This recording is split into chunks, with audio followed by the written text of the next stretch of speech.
ఈ సంవత్సరంన్నర ఉస్నాబాద్ యొక్క అభివృద్ధి అంశాన్ని ఒక్కసారి మనం విశ్లేషిస్తే మా ప్రభాకర్ ఏ ఒక్క శాతం కూడా వదలడు,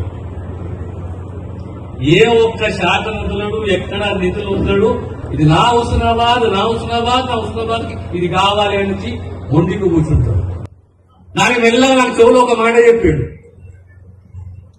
మెడికల్ కాలేజ్ కష్టమవుతుండొచ్చు, పక్కకే సిద్దిపేట మెడికల్ కాలేజ్ ఉన్నది, జనగామ మెడికల్ కాలేజ్ ఉన్నది, కరీంనగర్ మెడికల్ కాలేజ్ ఉన్నది, మాకు ఒక పీజీ సెంటర్ ఇవ్వండి అని చెప్పి మా ప్రభాకర్ అడిగిండు. అంటే పోస్ట్ గ్రాడ్యుయేషన్ ఎంబీబీఎస్ కాదు, కనీసం 50 సీట్లతోటి పోస్ట్ గ్రాడ్యుయేషన్ సెంటర్ ఇక్కడ ఏర్పాటు చేయన్నా అని చెప్పేసి అడిగితే నేను చెప్పాను, ఈరోజు హుస్నాబాద్ లో ప్రకటిస్తాము 250 పడకల ఆసుపత్రికి కనీసం 25-50 సీట్లతోటి ఒక పీజీ సెంటర్ కూడా ఈ ప్రాంతంలో ఏర్పాటు చేస్తామనే విషయాన్ని సవినయంగా మీకు తెలియజేస్తున్నాను.